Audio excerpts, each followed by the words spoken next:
봉독하겠습니다. 내가 이방인인 너희에게 말하노라. 내가 이방인의 사도인 만큼 내 직분을 영광스럽게 여기노니 이는 혹 내 고륙을 아무쪼록 시기하게 하여 그들 중에서 얼마를 구원하려 함이라. 그들을 버리는 것이 세상의 화목이 되거든 그 받아들이는 것이 죽은 자 가운데서 살아나는 것이 아니면 무엇이리요. 제사하는 처음 익은 곡식가루가 거룩한즉 떡덩이도 그러하고 뿌리가 거룩한즉 가지도 그러하니라. 또한 가지 얼마가 꺾이었는데 돌 감람나무인 내가 그늘 중에 접붙임이 되어 참 감람나무 뿌리의 진액을 함께 받은 자 되었은즉 그 가지들을 향하여 자랑하지 말라. 자랑할지라도 내가 뿌리를 보전하는 것이 아니요 뿌리가 너를 보전하는 것이니라. 그러면 내 말이 가지들이 꺾인 것은 나로 접붙임을 받게 하려 함이라 하리니 옳도다. 그들은 믿지 아니함으로 꺾이고 너는 믿음으로 섰느니라. 높은 마음을 품지 말고 도리어 두려워하라. 하나님이 원 가지들도 아끼지 아니하셨은즉 너도 아끼지 아니하시리라. 그러므로 하나님의 인자하심과 준엄하심을 보라. 넘어지는 자들에게는 준엄하심이 있으니 너희가 만일 하나님의 인자하심에 머물러 있으면 그 인자가 너희에게 있으리라. 그렇지 않으면 너도 찍히는 바 되리라. 그들도 믿지 아니하는데 머무르지 아니하면 접붙임을 받으리니 이는 그들을 접붙이실 능력이 하나님께 있음이라. 내가 원 돌 감람나무에서 찍힘을 받고 본성을 거슬러 좋은 감람나무에 접붙임을 받았으니 원 가지인 이 사람들이야 얼마나 더 자기 감람나무에 접붙이심을 받으랴. 아멘. 사도 바울은 이방인의 사도로서 부르심을 받았다는 데 대하여 큰 자부심이 있었습니다. 그 자부심을 가지고 복음을 전파할 때 유대인들은 그러면 이제 구원이 없고 이방인들만 구원을 받게 된다, 이렇게 전한 적은 없습니다. 오늘 사도 바울은 이방인에게 복음을 전파해야 하는 이유 중에 하나는 유대인들로 하여금 시기가 나게 함으로써 다시 유대인들이 하나님을 잘 믿게 하려는 목적도 있다, 우리에게 이렇게 설명을 해줍니다. 그래서 유대인들을 버리고 그 가지를 꺾음으로써 하나님의 일들을 이루신다면 유대인들이 믿고 유대인들이 돌아옴으로써 생겨나는 놀라운 은혜는 얼마나 더 클까라고 하는 것을 이야기하면서 유대인들은 버림을 받고 이제 이방인들만 잘 믿게 된 거다라고 하는 생각을 내려놓게 해줍니다. 그래서 유대인과 이방인들은 서로 반목하고 싸우는 관계가 아니고 하나님의 은혜와 섭리 가운데서 서로의 부족함을 보완해가는 그런 관계라고 말할 수가 있는 것입니다. 말하자면 하나님께서는 유대인들을 사용하셔서 이방인들로 하여금 구원의 은혜를 얻게 하시고 또다시 이방인들에게 복음을 전파하셔서 유대인들로 하여금 하나님의 구원의 은혜를 새롭게 경험하게 해주신다는 것입니다. 그래서 서로가 반목하고 적대해야 하는 관계가 아니고 서로의 부족함을 보완해가는 관계라고 말할 수가 있는 것이죠. 이러한 관계를 사도 바울은 두 가지 비유를 통해서 우리에게 가르쳐 주십니다. 처음에는 곡식가루를 가지고 말씀하시죠. 처음 익은 곡식의 가루를 하나님 앞에 드리는 제사, 이 제사를 레위기 2장에서는 소제라고 합니다. 이 소제가 하나님 앞에 드려지는 5가지 제사 중에서 5가지 제사 중에 하나로서 거룩한 제사이죠. 그런데 제사 중에 또 이런 제사도 있습니다. 민수기 15장 17절 이하에 보면 이 가루를 올리브유에다가 적셔서 반죽을 해서 떡덩이를 만들어서 제사를 드리는 이 제사도 나타납니다. 이 제사의 이름은 거제라고 하는 제사입니다. 오늘날에도 유대인들은 밥을 먹기 전에 먼저 작은 밀가루 반죽 덩어리를 그들이 요리하던 불 위에다가 던집니다. 하나님 앞에 거제로 드리는 것입니다. 이러한 제사도 거룩하다 이렇게 말합니다. 비유를 해석하건대 처음 익은 곡식 가루는 유대인들입니다. 그들이 하나님을 경배하고 경외하는 것도 하나님 앞에 거룩한 일이고, 나중에 드리는 제사, 그 가루로 만든 떡덩이는 이방인인데 이방인들이 하나님을 알고 드리는 제사도 거룩한 제사다라고 하는 것입니다. 두 번째 비유는 참 감람나무에 접붙임 받은 돌감람나무 이야기입니다. 참 감람나무, 올리브나무를 말하는 것입니다. 이 참 올리브나무는 유대인들을 말하는 것입니다. 이 유대인들은 두 가지 종류가 있다고 비유로 설명하고 있습니다. 뿌리에 해당되는 것은 믿음의 조상들입니다. 가지에 해당되는 것은 당대의 유대인들입니다. 가지 몇 가지가 썩어서 하나님께서 꺾으십니다. 하지만 뿌리는 여전히 하나님께서 거룩히 여기신다는 것이죠. 그래서 돌감람나무에 해당되는 이방인들을 데려다가 어디에 접붙입니까? 그 뿌리에 접붙입니다. 그래서 조상들에게 주신 하나님의 약속의 말씀, 그 약속의 말씀에서 흘러나오는 복이 돌감람나무인 이방인들에게로 흡수가 되어서, 그래서 이방인들이 하나님께서 허락하신 아름다운 열매를 맺게 되는 것이죠. 그러니까 접붙임이라고 하는 것은 믿음의 유산들을 받을 수 있는 자격과 위치로 이방인들을 보냈다라고 하는 것을 의미합니다. 자, 우리가 이방인들에게 전해진 복음의 말씀이 어떻게 유대인에게서 이방인들에게로 왔는가 하는 것을 사도 바울의 비유를 통해서 알았습니다. 우리가 이 모든 사실을 다 이해했을 때 우리는 어떤 신앙적인 태도를 가지고 살아야 하는가? 사도 바울은 가장 첫 번째로 자랑하지 말라 이렇게 말씀합니다. 자랑하지 말라. 뿌리가 가지를 보존하는 것이지 가지가 뿌리를 보존하지 않습니다. 가지가 아무리 제 아무리 활기차게 뻗고 그 잎사귀가 푸르러서 광합성을 해서 많은 열매를 맺는다고 해서 가지가 뿌리를 만들진 않아요. 가지는 뿌리에서부터 진액이 공급이 돼야만 건강할 수 있는 것이죠. 뿌리에서 영양분이 올라와야만 광합성을 하고 이파리가 푸르른 것이 의미가 있는 것입니다. 그러니까 이방인으로서 구원을 받은 우리는 믿음의 조상들이라고 일컬어지는 유대인들의 조상들에게 믿음의 빚이 있다는 거예요. 그것을 소홀히 여기거나 유대인들이 지금 하나님을 잘 못 믿는다고 그들을 가치 없게 여기거나 하나님의 말씀을 함부로 취급해서는 안 된다는 것입니다. 그 믿음의 조상으로부터 흘러나오는 하나님의 약속과 그 믿음의 유산들을 우리가 받아들이고 우리 안에 영양분으로 채울 때, 그럴 때 우리는 하나님께서 원하시는 아름다운 열매를 맺을 수 있습니다. 그렇기 때문에 우리는 자랑할 수 없습니다. 우리의 능력이 아니기 때문입니다. 우리가 받은 구원의 능력은 그래서 모두 다 하나님의 은혜입니다. 하나님의 전적인 은혜이죠. 우리 로마서 8장 29절 30절에서 배운 말씀을 우리가 기억합니다. 30절 31절에 이어서 하나님께서 말씀하시기를 하나님이 창세전에 이미 우리를 아시고 우리를 택하신 다음엔 부르신 다음엔 예수 그리스도의 보혈의 피로 의롭다 하시고 의롭다 하신 다음에는 우리에게 영화로움을 주셔서 예수님을 닮아가는 영화로운 인생을 살아가게 하신다. 이렇게 기록해 놓고 있습니다. 이 모든 과정은 하나님의 전적인 은혜입니다. 여기에 우리의 무슨 능력이나 재능이나 힘이 더해져서 이렇게 된 것이 아닙니다. 하나님께서 우리에게 은혜 주셨기 때문에 그렇게 된 것이죠. 예레미야서 9장 23절에 이런 말씀이 기록되어 있습니다. 지혜로운 자는 그의 지혜를 자랑하지 말라.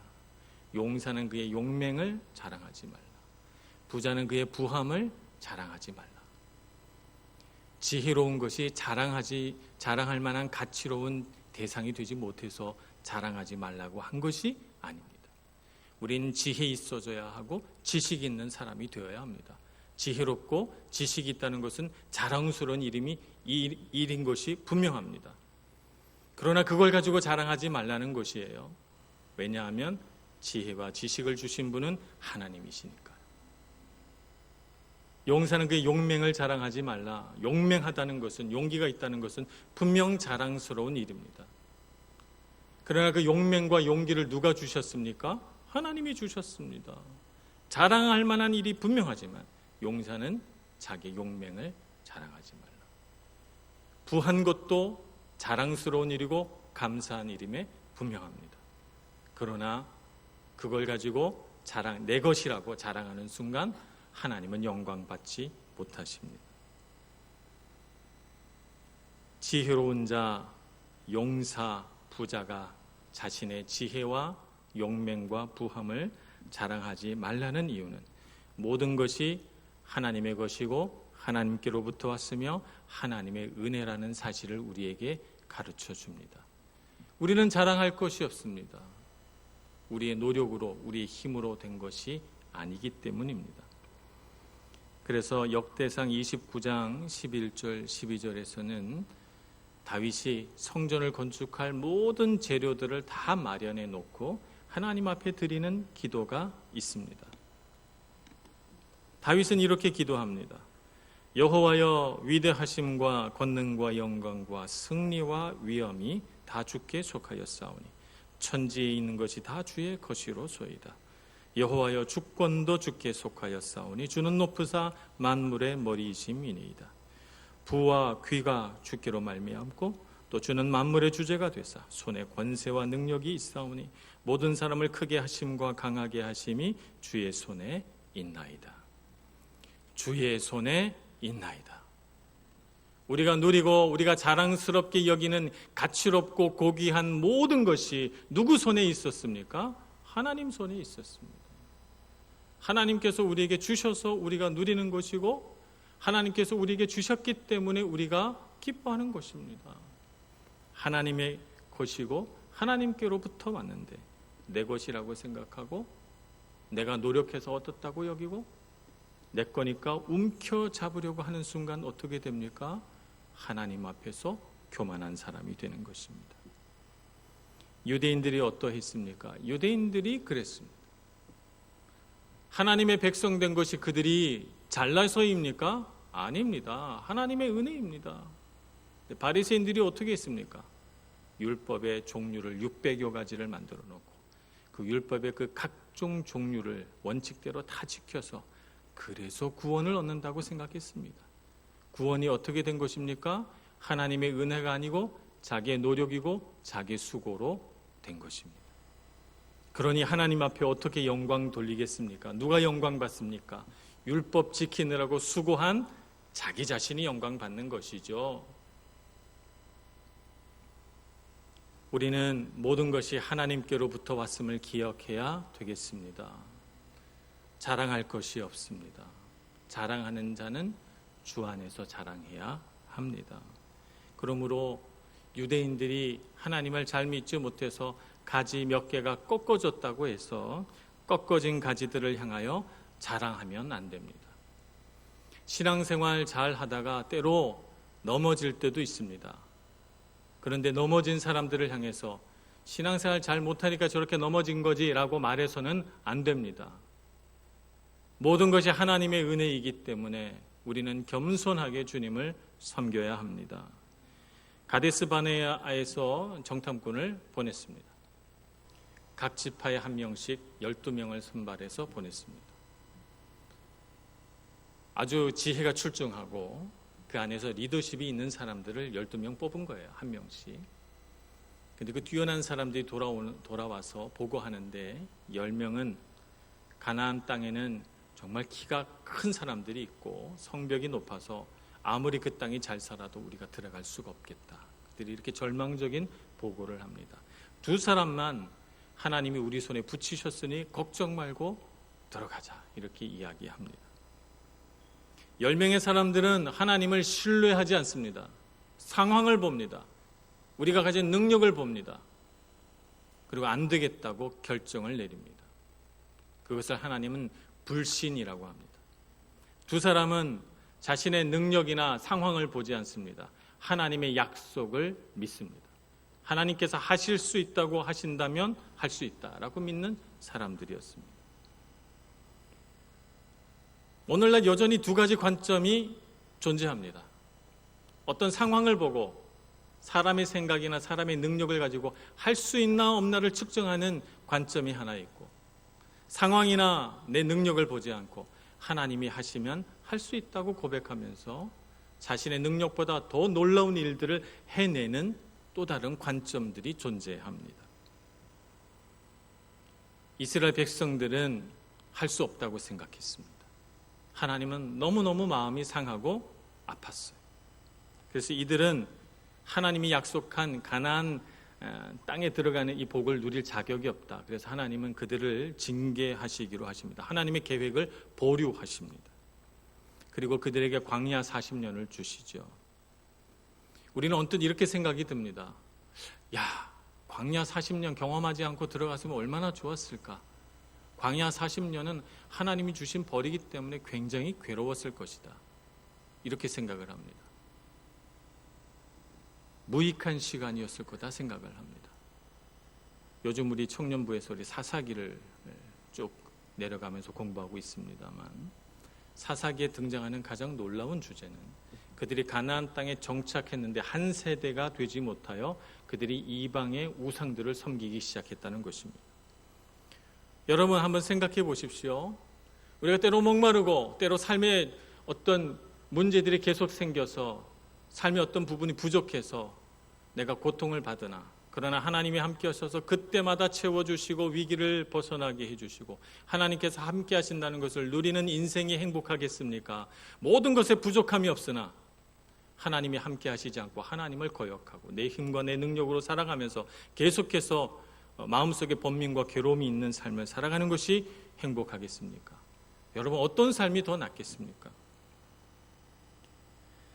얼핏 보면 하나님을 불신함으로 그들이 광야 40년이라는 벌을 받는 것 같지만, 40년의 시간 동안에 그들은 바위가 갈라져서 물이 솟는 것을 경험하고 아침마다 만나를 모아 먹게 되고, 때로는 메추라기로 배를 불리게 되고, 낮에는 구름 기둥으로 밤에는 불 기둥으로 하나님의 인도하심을 받게 되고, 40년을 살았으나 옷도 헤어지지 않고 신발도 닳지 않는 놀라운 역사를 경험합니다.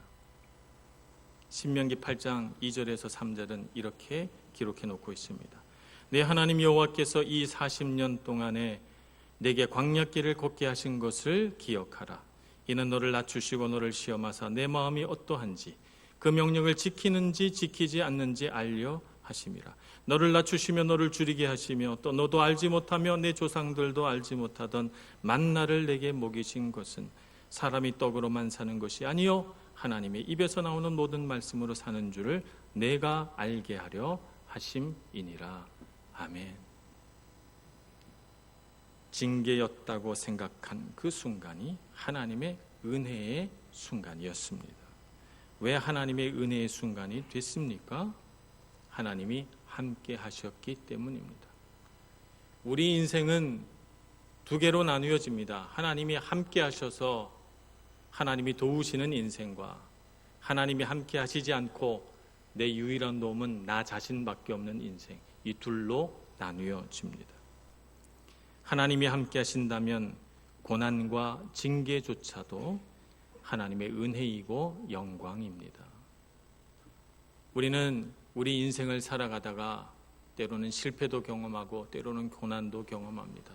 어떤 사람은 때로는 넘어지기도 합니다.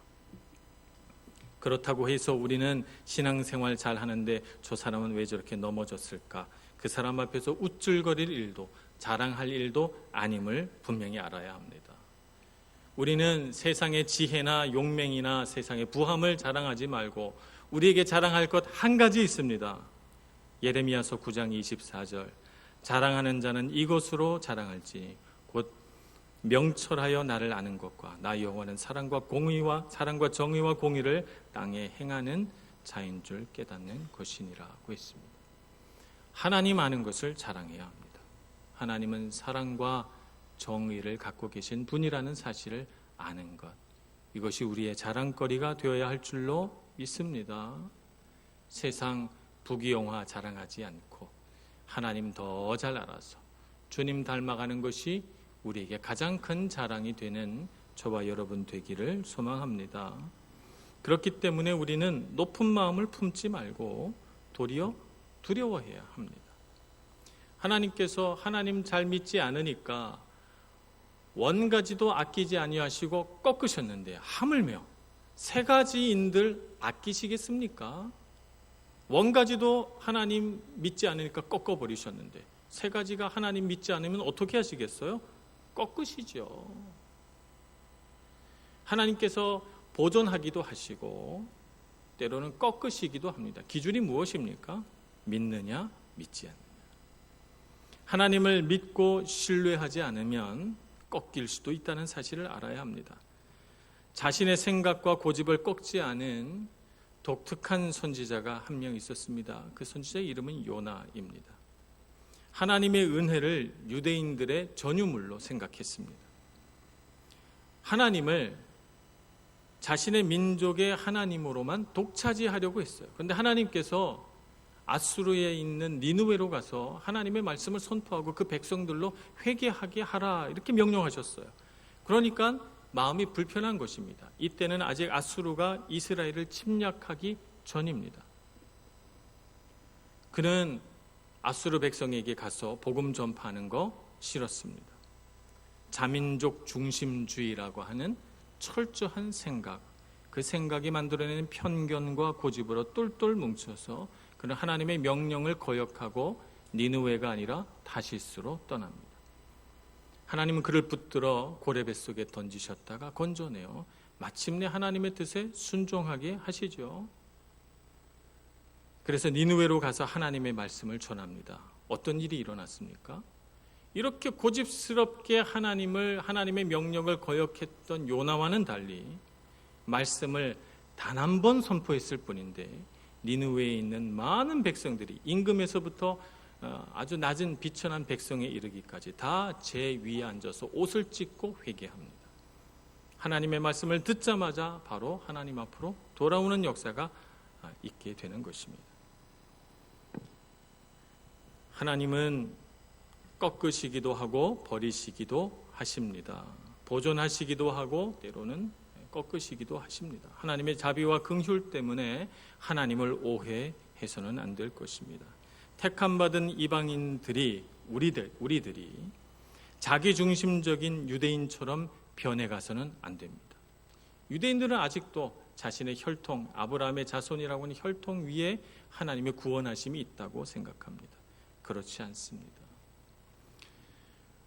우리 믿음의 사람들이 이렇게 자랑할 때가 있습니다. 저는 3대째 크리스찬입니다. 4대째 크리스찬입니다. 우리는 좀 믿음의 대가 쭉 이어져야 합니다. 그것이 자랑스러운 일이면 분명합니다. 우리는 천대 만대 하나님을 섬기는 하나님의 백성들이 되어야 합니다. 그러나 그것 때문에 천국 가지는 않습니다. 3대 4대째 하나님을 믿어도 내가 믿음이 좋아야 천국 가지, 우리 아버지 우리 할아버지가 잘 믿어서 내가 천국 가지는 않습니다. 3대 4대를 자랑할 것이 아니라 무엇을 자랑해야 합니까? 내가 예수 잘 믿는 거 자랑해야 합니다. 우리 조상이 얼마나 신앙생활 잘했나, 우리 아버지가 장로고 우리 아버지가 목사고 이런 거 자랑할 것이 아니라 내가 얼마나 믿음 좋은 사람인가를 자랑할 수 있어야 합니다. 그 믿음의 대가 천대만대 가야 되는 것이지 헛된 사람의 가문을 자랑해서는 안 되는 것입니다. 우리는 두려워해야 합니다. 우리가 어디에서 왔는지 기억해야 합니다. 우리는 미천한 사람들이었습니다. 돌감람나무였습니다. 그런데 우리를 하나님께서 참 감람나무에 접붙여 주셔서 믿음의 조상들이 준 하나님의 약속을 유산으로 받게 된 것입니다. 우리가 어디에 접붙여졌는지 잊지 말아야 합니다. 우리는 가지입니다. 참 포도나무는 주님이십니다. 가지가 참 포도나무이신 주님에게 붙어 있지 않으면 가지는 말라 버려집니다. 주님께 붙어 있어야 합니다.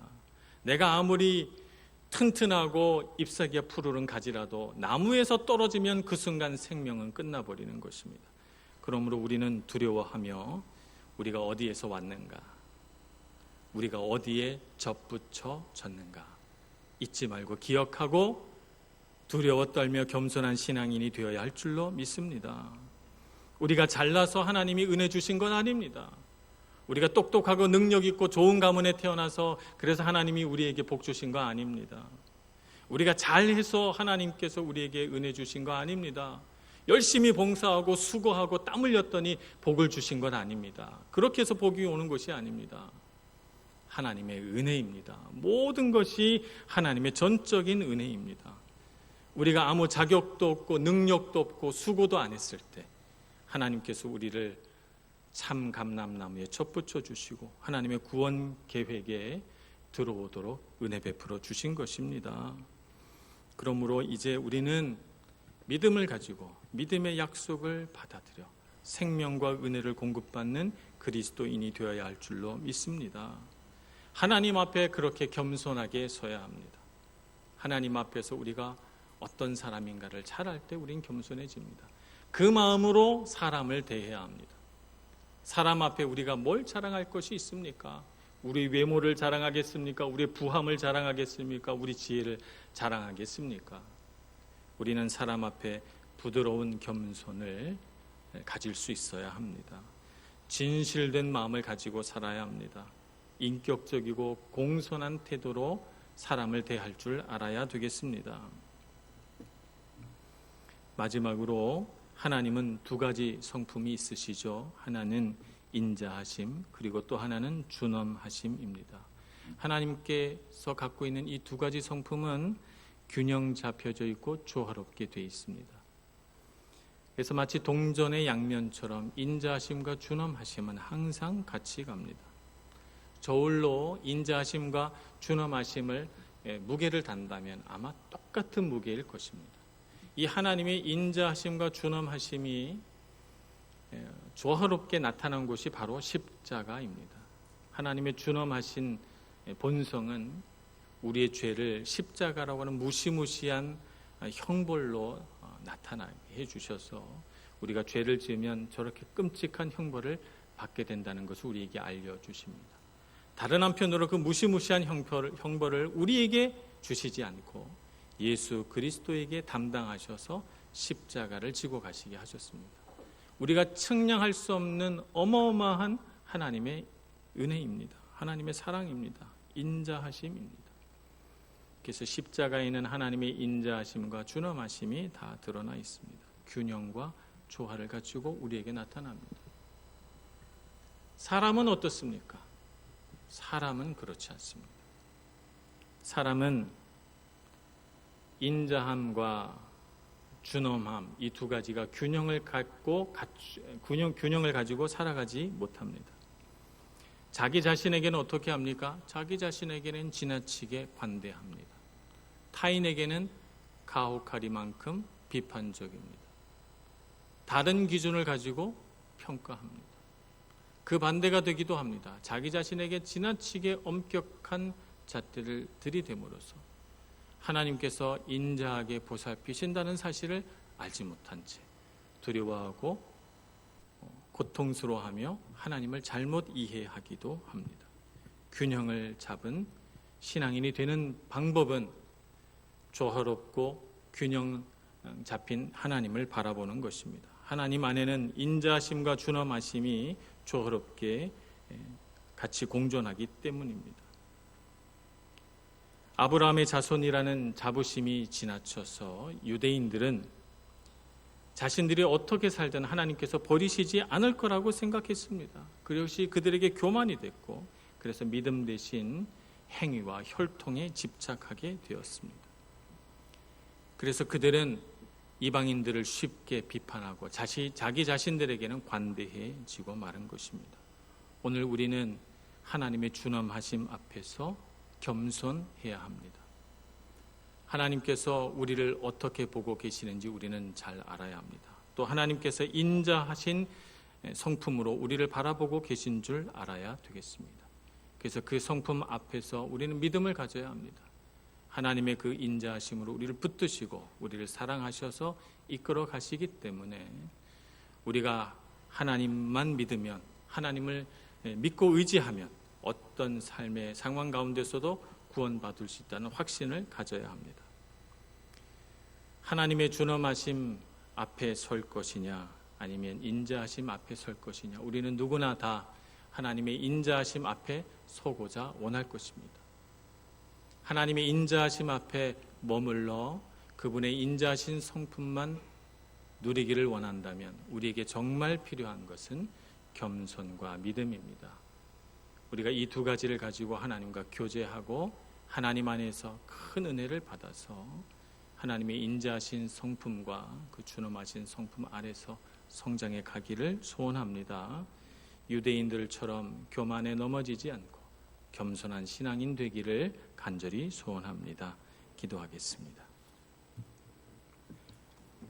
자비로우신 하나님, 하나님의 그 엄유하심 앞에서 우리의 높아졌던 마음 다 낮아지게 해주시고 하나님의 그 인자하신 성품 아래에서 우리는 믿음이 더욱 굳세어지게 해 주옵소서. 그래서 우리에게 베풀어 주신 은혜를 알고 하나님을 믿고 따르며 우리 삶을 통해서 하나님 앞에 영광 올려드리는 저희들 모두가 다 되게 하여 주옵소서. 예수님의 이름으로 기도합니다. 아멘.